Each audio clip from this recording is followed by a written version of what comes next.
नमस्कार मित्रांनो, स्वागत आहे तुमचं आपल्या चॅनेलवर.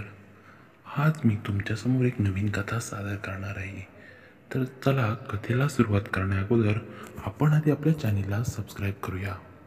मित्रांनो, ही कथा मला माझ्या मैत्रिणीने सांगितलेली आहे. ती मी तुम्हाला माझ्या शब्दामध्ये सादर करणार आहे. नमस्कार, माझं नाव प्रियांशी. मी एक कॉलेजला जाणारी मुलगी. कॉलेजवरून घर आली की मी अभ्यासामध्ये मग्न असायचे व त्यानंतर आईला कामामध्ये मदत करायची. झालं असं की घरामध्ये फक्त मी, आई व वडील अशा मी तिघेच राहायचो. काही कालांतराने वडील आजारी पडले व ते आमच्यातून निघून गेले. आता घरामध्ये फक्त मी, आई आम्ही अशा दोघेच असायचो. एक दिवस आईला कोणाचा तरी फोन आला. आई म्हणाली, हो तुम्ही घरी येऊ शकता. मला वाटलं की कोणीतरी नातेवाईक असेल, पण ते उलटच झालं. घरी आलेला माणूस हा एक 40 ते 45 वर्षाचा होता. मी आईला विचारलं, आई हे कोण आहेत? तेव्हा आई म्हणाली, हे माझ्या वर्गातले मित्र आहेत. तू त्यांना काका म्हणू शकतेस. ते काही दिवस आपल्या इथे राहणार आहेत. त्यांना आपल्या शहरामध्ये काहीतरी काम आहे. मला ते थोडं वेगळं वाटलं, पण मी काही बोलू शकले नाही. आता पुढे झालं असं की ते आमच्या घरामध्ये राहू लागले व कामाला येऊ जाऊ लागले. तसंही आई व मी रात्री झोपताना वेगवेगळ्या खोलीमध्ये झोपायचो व ते काका हॉलमध्ये. म्हणजे आम्ही तिघेही आता घरामध्ये होतो. एक दिवस रात्री अचानक मी पाणी पिण्यासाठी उठले तेव्हा मला आईच्या खोलीची लाईट चालू असलेली जाणवली. मी हॉलमध्ये बघितलं तर काका हॉलमध्ये नव्हते. माझं लक्ष गेलं तर काका व आई एकाच रूममध्ये होते. काका उभे होते व आई बेडवर बसलेली होती व तिचं डोकं काका पकडून एकसारखं मागे पुढे करत होते. हे सर्व बघून माझ्या डोक्यामध्ये मुंग्या आल्या. काय करावं मला काही कळतच नव्हतं. मी ते फक्त बघतच राहिले. मला आईचा खूप राग आला. मी पुन्हा जाऊन बेडरूममध्ये झोपून घेतलं. पण आता झालं असं की मलाही रोज आई व मित्र काय करतोय हे बघण्याची उत्सुकता जाणवू लागली. आता रोज मी रात्री झोपले की दोघांचा कार्यक्रम असाच रंगात यायचा. मी रोजच त्यांना चोरून चोरून बघायचे. कधी कधी तर मी माझी बोटे सुद्धा खाली घालायचे. एक दिवस झालं असं, काकांचा व आईचा कार्यक्रम चांगलाच रंगामध्ये आला. इकडे मी सुद्धा ती बघतच होते. आज मात्र आई चांगलीच बडबडत होती. ती म्हणायची, अरे अजून जोरात कर ना, मला खूप मजा वाटते रे या सगळ्याची, तुझा खूपच तगडा आहे रे. हे शब्द ऐकून मी प्रचंड तापले. काय करावं मला काही कळतच नव्हतं. दिवसेंदिवस माझी ही गोष्ट इतकी वाढत चालली होती की असं वाटायचं त्या दोघांमध्ये जाऊन आपण सुद्धा सामील व्हावं. पण काय करणार, शेवटी आई त्याच्याकडनं करून घेत होती व मी फक्त बघत बसणार होती. आता मी ठरवलं काकांना सुद्धा आपण आपल्या जाळ्यामध्ये ओढायचं. म्हणून मी रोज आता काकांसमोर चालताना जरा अंग हलवून दाखवू लागले. काकाही माझ्याकडे आकर्षित होऊ लागले हे मला कळालं होतं. ते माझ्याशी बोलताना, मी अभ्यास करत असताना माझ्या बाजूला येऊन बसायचे व माझ्या खांद्यावर हात ठेवायचे. एक दिवस अचानक आईला गावावरनं फोन आला. ती म्हणाली, मला 3-4 दिवसासाठी गावी जावं लागेल. इकडे माझ्या मनामध्ये आनंदाने लाडू फुटू लागले होते, कारण आता मला काकांचा खेळायला मिळणार होता. व तसंच झालं. आई गावाला निघून गेली व त्यानंतर मी व काका आम्ही दोघेच घरामध्ये होतो. मी काकांसाठी छान जेवण बनवायचे व काका संध्याकाळी येताना माझ्यासाठी काहीतरी खायला घेऊन यायचे. एक दिवस काकांनी खायला आईस्क्रीम आणली. माझ्या हाताला मी त्या दिवशी मेहंदी लावलेली होती, त्यामुळे मला काहीच करता येत नव्हतं.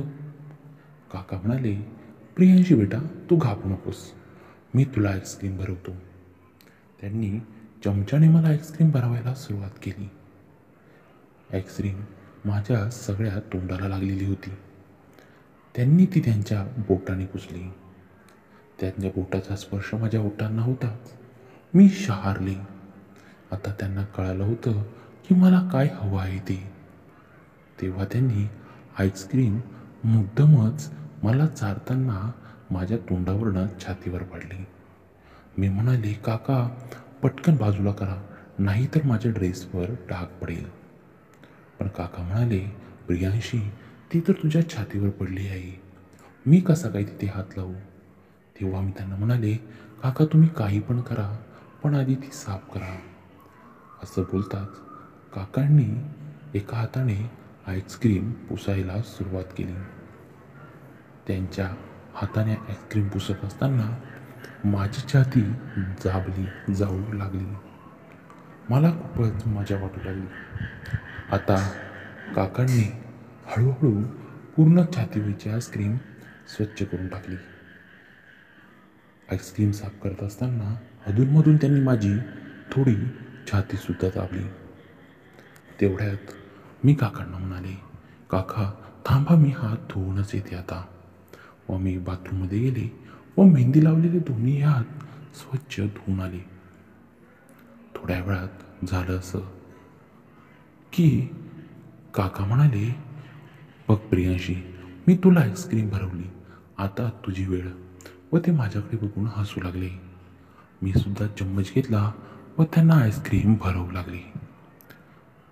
खूप वेळ आईस्क्रीम भरवल्यानंतर मी त्यांना म्हणाले, काका त्याच्याकडे कुल्फी नव्हती का.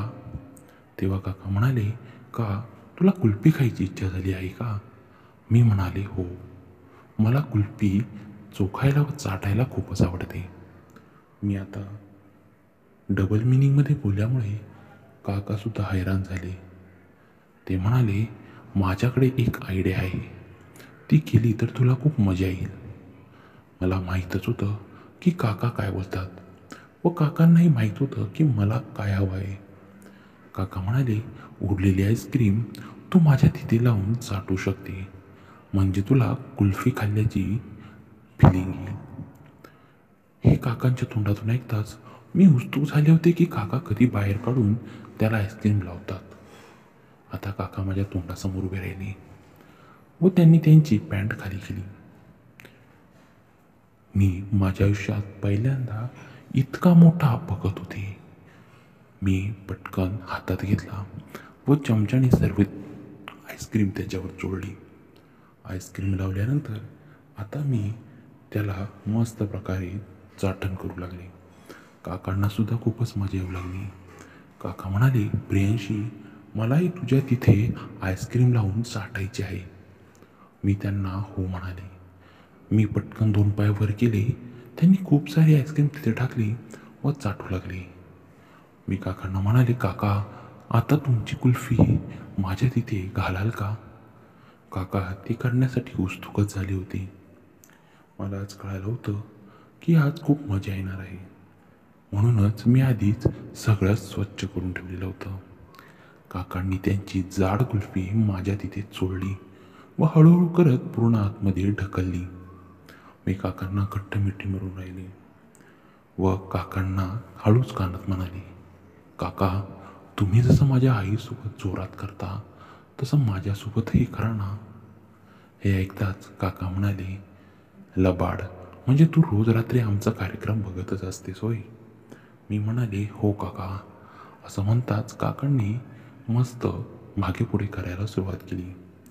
खूप वेळानंतर काकांच्या कुल्फीतून पाणी आलं. ती जाड मलई मी मस्त तोंडाने पिऊन टाकली. आता मी रात्रभर असंच करत होतो. तर मित्रांनो, तुम्हाला आपली ही कथा कशी वाटली हे कमेंट्समध्ये नक्की सांगा. कथा आवडली असेल तर चॅनेलला सबस्क्राईब करायला विसरू नका, जेणेकरून मी अशीच नवीन कथा तुमच्यासमोर घेऊन येईल. भेटूया आता आपण पुढच्या कथेमध्ये. धन्यवाद.